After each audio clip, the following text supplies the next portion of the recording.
The tray hit the floor with a sickening crack, mashed potatoes splattering across polished tile like a battlefield wound. Claire Monroe knelt instinctively, her hands already collecting scattered utensils. She didn't react to the boot that crushed her sandwich, or the voice that followed. "On your knees already, Monroe?" Lieutenant Colonel Denton sneered, arms folded as the cafeteria's laughter swelled behind him. Claire said nothing.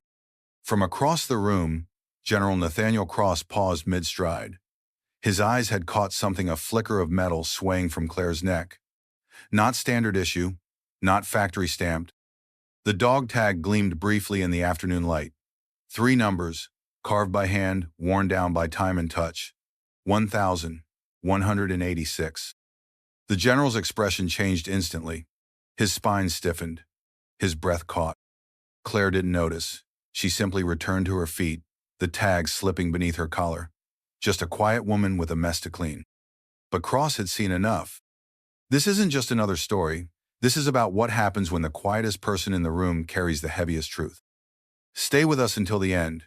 You'll understand why her silence mattered more than any speech. If stories like this move you, subscribe now for more cinematic tales of quiet strength. And tell us in the comments. Have you ever seen someone misjudged, only to rise when it mattered most? Claire Monroe was the kind of person you didn't notice until you had no choice. At Fort Huxley, an aging military installation tucked into the high desert of New Mexico, she moved like a shadow through the halls of the base medical unit. She spoke rarely, worked nights, and never complained.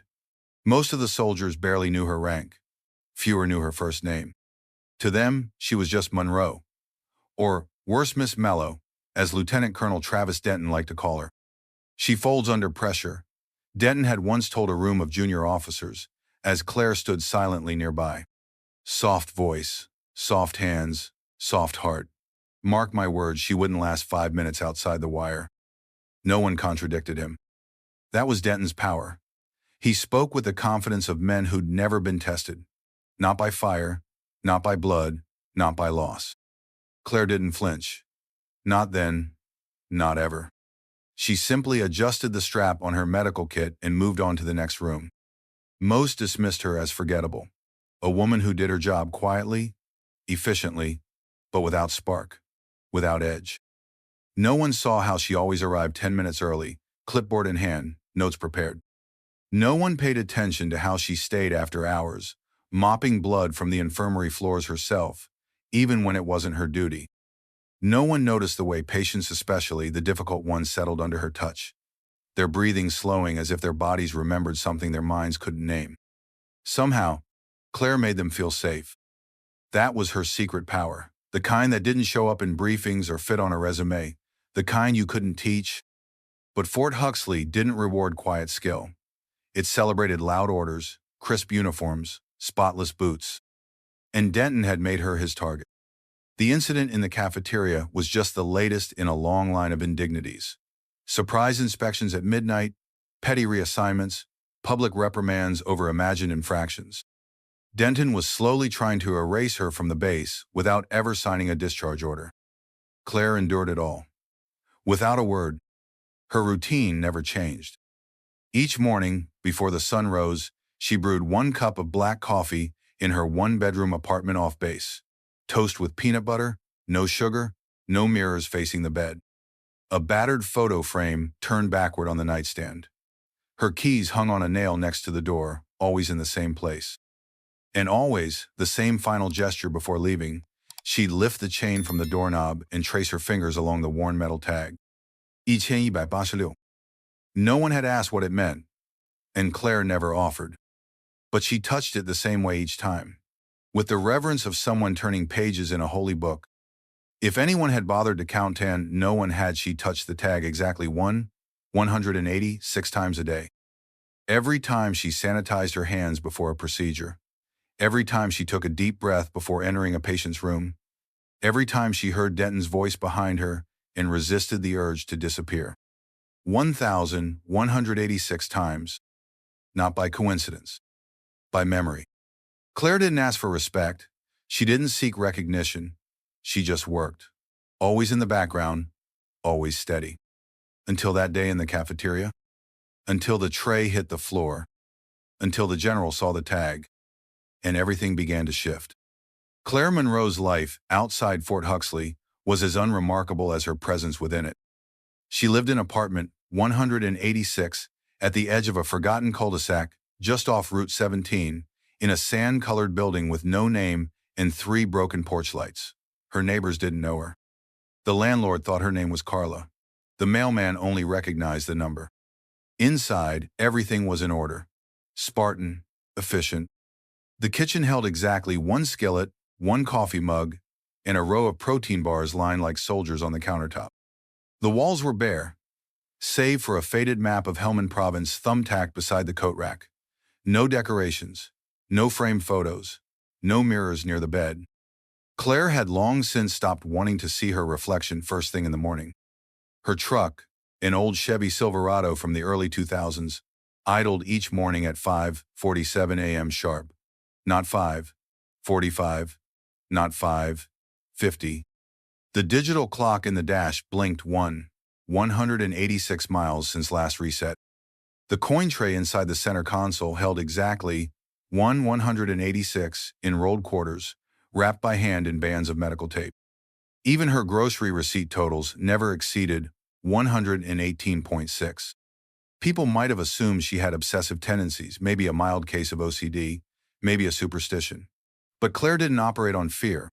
She operated on memory. That number 1,186 wasn't an accident. It wasn't luck. It wasn't a ritual for comfort. It was an oath. An accounting. Each digit carried the weight of a life saved, a breath steadied, a pulse restarted, a name remembered. Each time she pressed her fingers to the worn dog tag tucked beneath her uniform collar, she wasn't grounding herself. She was counting.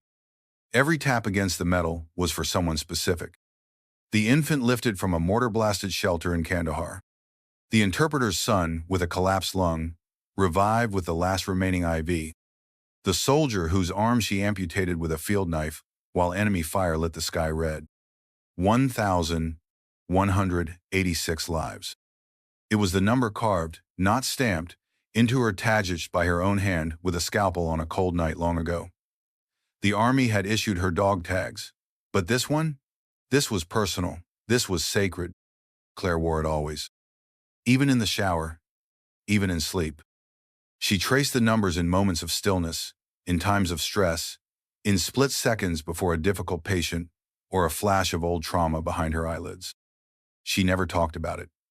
Not to colleagues, not to chaplains, not even to the mirror on the rare occasions she allowed herself to glance at one. They didn't need to know. And even if they asked, they wouldn't understand. Because the number wasn't just about what she'd done. It was about who she'd lost doing it. She didn't mourn with tears. She mourned through order, through purpose, through showing up every day to do the kind of work no one noticed until it wasn't done right. She worked night shifts no one wanted, took patients others avoided, handled the burn victims, the withdrawals, the disoriented and combative. They responded to her not because she smiled, but because she didn't lie. Because when she said, "You're going to make it," they believed her. And in truth, Claire didn't care what the others thought. She didn't need them to see her.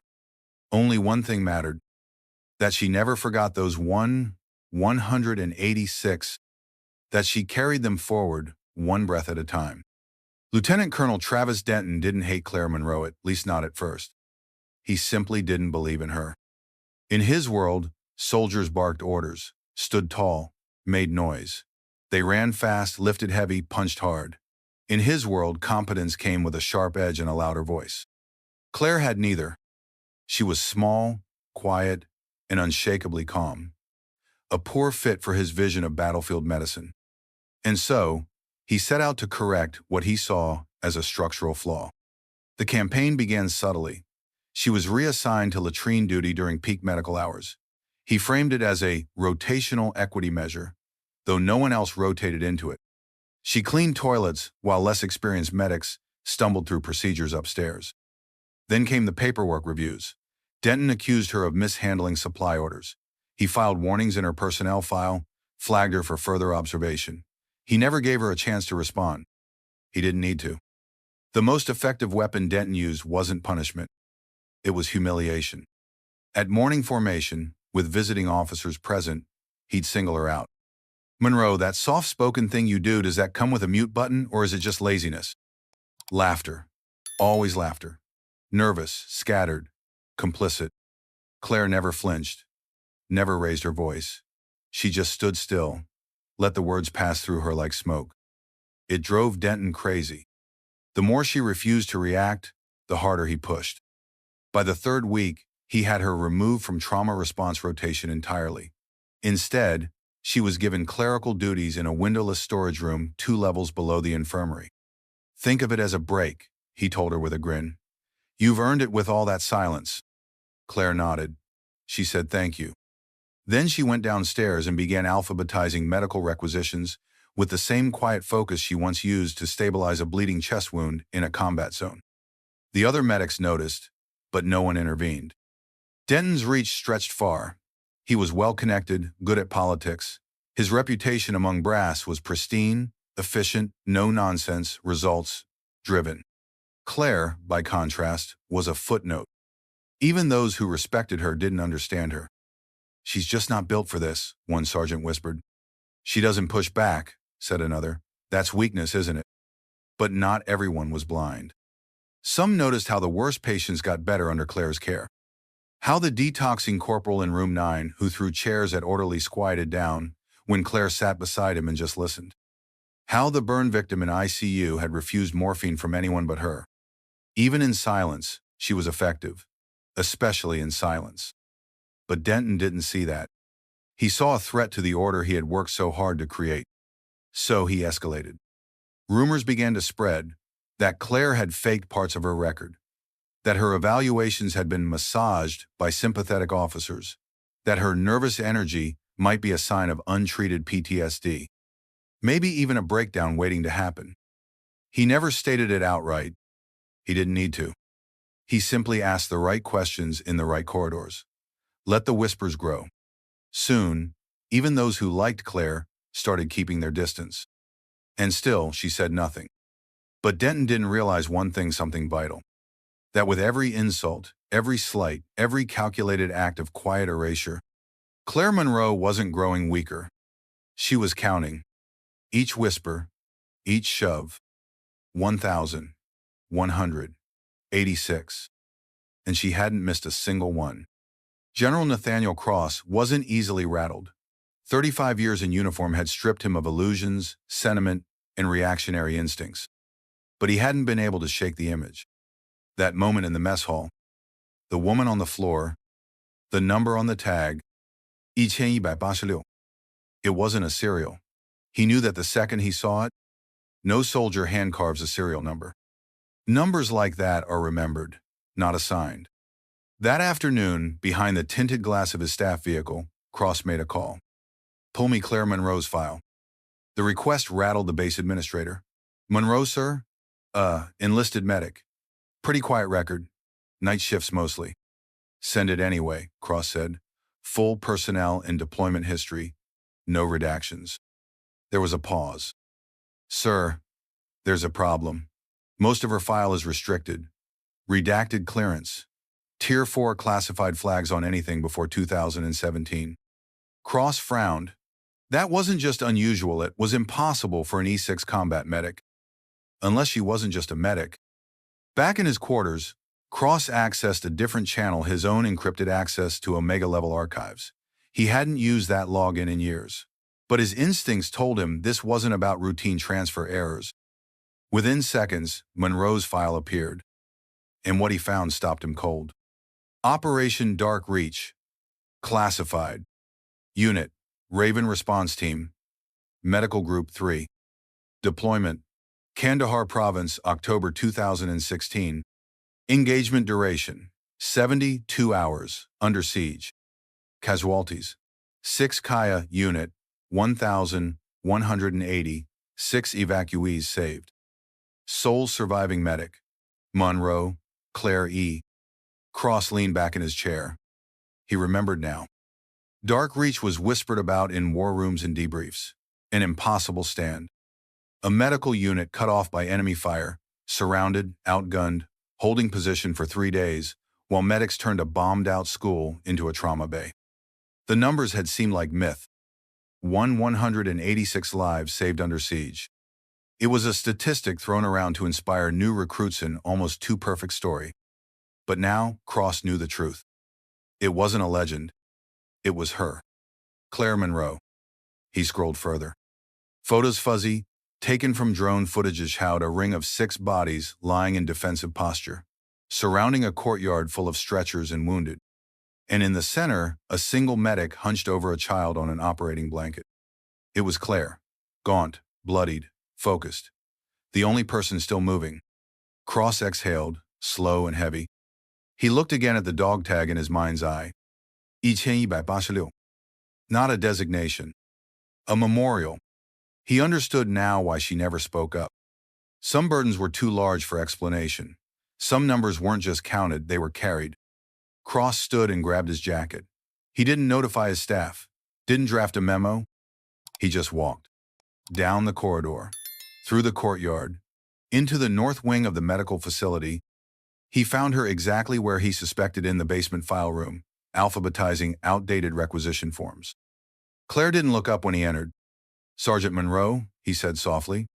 She turned, eyes steady, hands still. "I need to ask you one question," Cross continued, "and I want the truth." She gave the faintest of nods. "What does the number mean?" For the first time since she arrived at Fort Huxley, Claire Monroe hesitated. Not from fear, but from the unbearable weight of memory. Claire didn't speak right away. She sat down slowly on the edge of the metal cabinet, her fingers instinctively finding the tag beneath her collar. Her thumb brushed across the numbers once, twice before her voice emerged. Soft, dry, measured. It wasn't supposed to be like that. General Cross remained standing, arms folded, eyes unreadable. He gave her space. Let her speak. Operation Dark Reach was a medevac response. Intel said it would be light contact, some tribal infighting outside Kandahar. We were supposed to stabilize, extract, rotate out within 36 hours. She let out a bitter breath. They were wrong. Her gaze grew distant, as if she were no longer in the basement of Fort Huxley but back beneath the desert sun, hearing the crack of gunfire in the distance. There were 9 of us. Med Group 3. We set up in an abandoned school compound. That first day, we treated about 40 civilians. Mostly shrapnel, 1 childbirth, some dehydration. It felt manageable. Cross didn't interrupt. Then the second night, the shelling started. Small arms fire. We radioed for evac, but command couldn't reach us. They were jammed. Our security detail was hit in the first 20 minutes. Her hand curled into a fist. We weren't soldiers, General. We weren't trained for that. But we held the perimeter. We fought anyway. Sergeant Davis used his own body as a shield when they breached the south wall. Grayson bled out while covering our only exit route. Her voice cracked slightly, but she pushed forward. We treated the wounded under candlelight. The generator failed after day 2. The IVs froze at night and boiled by morning. I had to amputate with field knives. We ran out of morphine halfway through. The screams didn't stop. She swallowed hard. They kept coming. Not just soldiers, families, kids, elders. I don't know how they even reached us through that chaos, but they came, and we couldn't turn them away. Cross finally spoke, gently. The final count. It was real? Claire nodded, tears unshed in her eyes. 1,186 people walked or were carried through our doors in 72 hours. And you stayed? We all did, she said. That was the oath. So that others may live. We wrote it on the wall in blood and ash when the radio failed. There was silence. Heavy, reverent. Claire's hand went back to the tag. These numbers aren't serials, sir. They're people. Private Hensley, who was 16 and lied to enlist. Noor, a little girl with third-degree burns who held my hand the whole time. A translator named Samir who made me laugh once, right before we lost power. Her voice softened again. And my team, Davis, Ortiz, Mackey, Cheng, Liu, Grayson. They didn't just die, they chose to die. They stayed behind rifles so I could stay behind gauze. Cross's jaw tightened. He didn't know what to say. Claire finished the thought for him. I was the last to board the evac bird, covered in blood, some mine, some not, still checking pulses on the liftoff. She looked up, finally meeting his eyes. I carved the number into the tag that night. Not for recognition, for accountability, for memory, because forgetting even one of them would be unforgivable. Cross stepped closer, voice low. Why didn't you say anything, Claire? She gave the faintest shrug, because they'd call me a hero, and I didn't feel like one. Heroes don't survive when better people fall. Silence lingered between them longer this time. Then Cross gave a solemn nod, and Claire whispered, almost to herself, they saved 186 lives. I'm just the one who remembers. 3 days after Claire Monroe's past surfaced, Fort Huxley hosted its annual base readiness inspection. The parade ground buzzed with polished boots and pressed uniforms. Rows of soldiers stood at attention beneath a blistering sun, awaiting the arrival of visiting Pentagon officials. Lieutenant Colonel Travis Denton was in rare form. He'd spent the morning pacing the perimeter, barking orders louder than usual, correcting collar creases that weren't crooked, reminding everyone who was really in charge. But what occupied him most wasn't uniform protocol. It was Claire Monroe. Rumors had reached him whispers of private meetings between General Cross and the ghost medic. He'd noticed how conversations stopped when he entered the room, how some officers now looked at Claire with something close to respect. And he hated it. She had gone around him, he was certain, pulled strings, played the victim. Now she stood in formation like the rest, quiet, composed, as if she hadn't undermined his command behind closed doors. Denton saw the inspection as a perfect stage. At precisely 900, the ceremony began. General Nathaniel Cross arrived with several Pentagon dignitaries and a few high-ranking officers in civilian dress. Cameras clicked. Local press scribbled notes. The air tasted of heat, formality, and tension. And then Denton stepped forward. Permission to address the assembly, sir, he called, his voice sharp. Cross, already narrowing his eyes, nodded slowly. Denton turned to the formation and pointed directly at Claire. Before this inspection continues, I believe it's important to address an issue of credibility within our ranks. The crowd shifted, murmurs beginning to stir. Claire remained perfectly still. This soldier, Sergeant Claire Monroe, has evaded scrutiny for far too long. Her personnel file is incomplete. Her deployment history is redacted.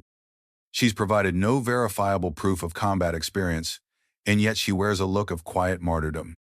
Cross's jaw tightened. I've reason to believe Sergeant Monroe has falsified aspects of her record. Denton continued, now pacing. Or worse, that she's been using unearned status to gain favor and shield herself from appropriate evaluation.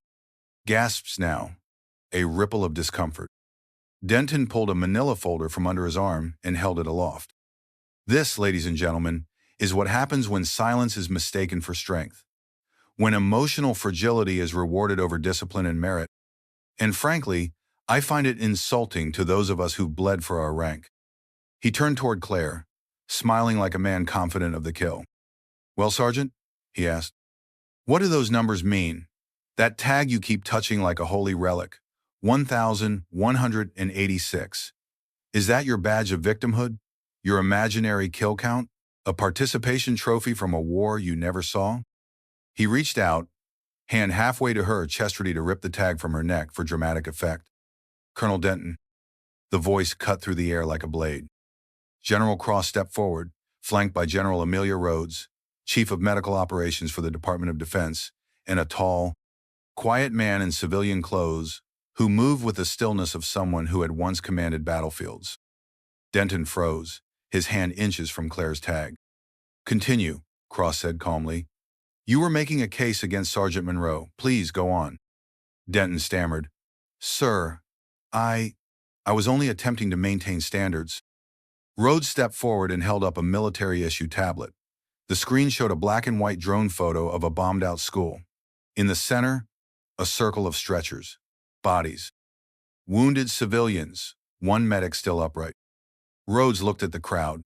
Operation Dark Reach, Kandahar, 2016, she said.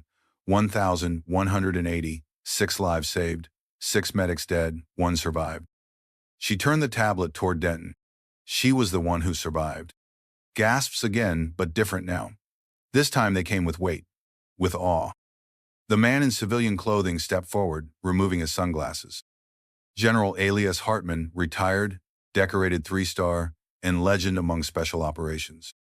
I was evac number 477, he said softly. Chest wound.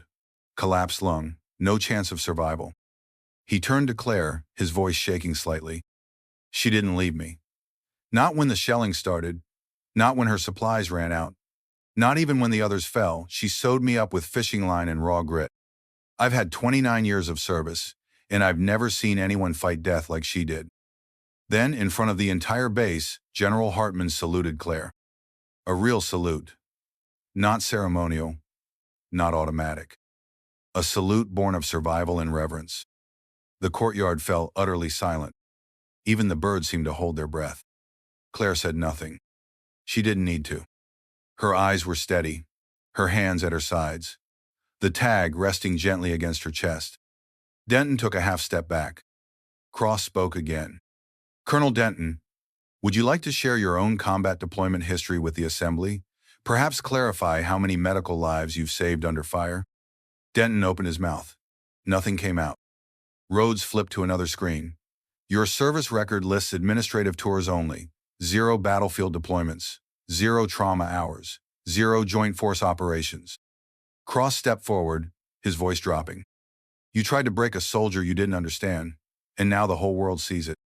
There was no formal punishment issued that day. But by sunset, transfer orders had arrived. Denton was reassigned to a remote logistics base in northern Alaska. Indefinitely. As for Claire, she broke formation only once to turn and face General Hartman. He offered her something, his Purple Heart. She refused it, gently pressing it back into his palm. I don't need medals, she whispered. I just needed someone to remember. He nodded. We remember now, Sergeant. Then something remarkable happened. As Claire returned to her position in formation, soldiers began to salute her, one by one, across ranks and units. Not by order, not by protocol, but by truth. And somewhere, in that long line of faces, 1,186 lives seemed to rise again, no longer just numbers carved in steel, but names, and breath, and gratitude. Fort Huxley quieted in the days following the ceremony. No press releases were issued, no awards presented, no formal acknowledgments filed. But the air had shifted. People held doors open for Claire Monroe now. NCOs nodded as she passed in the halls. The young medics, those who used to whisper behind her back paused to ask her advice on triage or burn protocols. Some didn't say a word. They just watched her with the wary respect of people who had witnessed something holy and weren't quite sure how to approach it. Claire never changed her pace, never adjusted her routine. She still arrived before sunrise, still made her coffee black, still tied her hair into the same no-nonsense bun, tucked tight beneath a standard-issue cap. She still walked the long way through the base to avoid the mess hall. And she still touched her tag. 1,186 times. Every day, as always. But something else had changed quietly, just beneath the surface. It happened one rainy Thursday during a night shift in the lower wing of the infirmary. A young private, barely 19, was rushed in from a live-fire training accident. Shrapnel from a faulty breaching charge had torn through his shoulder, and panic radiated off him in waves. He flinched from the IV. His breaths came in short, ragged bursts. His hands trembled as medics prepped him for surgery. Claire walked in, calm as dusk. She didn't bark instructions or take control of the room.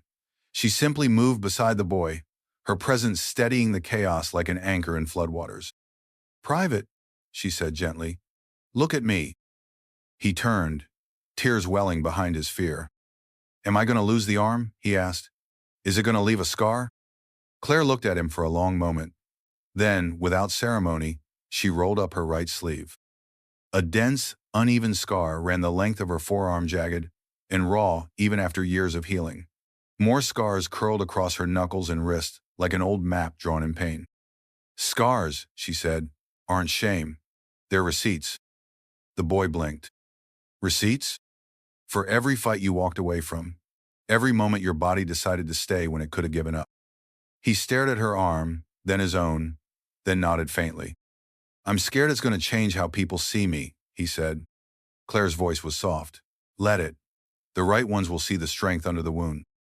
The IV went in clean. His breath steadied. She held his gaze the entire time. As the surgical team took over, the boy gripped her hand. Thank you, ma'am. She nodded and stepped away, pausing near the supply cabinet where no one could see. Her hand drifted to her collar. One more touch. 1187. Not ritual. Not guilt. A record. Another life. Another soul walking forward because someone had stayed behind a little longer. That night, Claire sat on the edge of her bed, her uniform folded neatly beside her. The desert wind rattled the window panes. Her fingers moved across the tag's slow, familiar grounding. She thought of Davis, Grayson, Mackie, Cheng, the faces she would never see again. The 6 who made sure 186 got to breathe another day. And now, there was one more. She smiled softly. The number was growing, and so was the purpose. The next morning began like all the others. The alarm on Claire Monroe's nightstand buzzed at 5:47 a.m., though she was already awake, lying still in the half-light, listening to the wind roll across the flatlands outside Fort Huxley. She moved through her routine with quiet precision coffee, black, toast, unbuttered, dog tags beneath the collar, cool against her skin. Her truck rumbled to life without complaint, the odometer still blinking 186 miles since its last reset. But the number wasn't 186 anymore. It was 187, and it would never stop there. At the clinic, Claire passed through the waiting area unnoticed, just the way she preferred it. She reviewed charts, cleaned trays, disinfected equipment others forgot. She didn't wear medals. She didn't carry ribbons.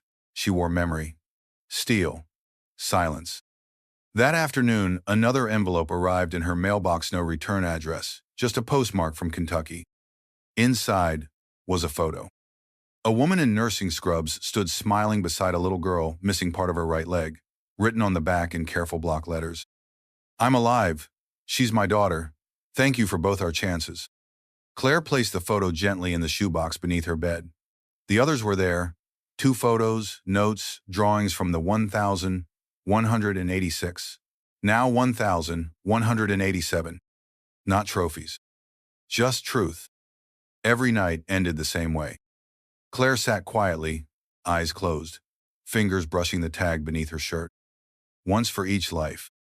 She didn't count out loud. She didn't need to. The rhythm lived in her bones now. And if someone ever asked again what the number meant, why she kept touching that worn, hand-carved tag, maybe this time she would answer. Maybe she would say, it's not about how many I saved. It's about how many I still remember. Outside, the wind passed through Fort Huxley like a long breath held and finally released. And inside one small room on the second floor of the medical wing, a quiet woman kept going not because she had to, but because she still could. Strength doesn't always speak. Sometimes it counts in silence. One heartbeat at a time. Claire Monroe's story reminds us that true strength often comes wrapped in silence and out in declarations or medals, but in quiet acts of service no one sees. In a world that rewards volume, she chose consistency. While others chased recognition, she counted lives. She didn't wear her past like armor, she carried it like a vow. Every scar, every breath she saved, became part of a larger purpose: to serve, to remember, and to never let the fallen be forgotten. And that's the heart of it. The measure of a life isn't in titles or decorations, sits in the people who are still breathing because you showed up when it mattered. Whether you're a soldier, a student, or someone just trying to make it through the day, there's power in showing up. There's quiet heroism in enduring with grace. And sometimes, the strongest people are the ones who never ask to be noticed. If this story moved you, subscribe for more real, cinematic tales of strength and quiet resilience. And we want to hear from you. Drop a comment below. Have you ever known someone like Claire? Or been someone like her? Let's share the stories that deserve to be remembered.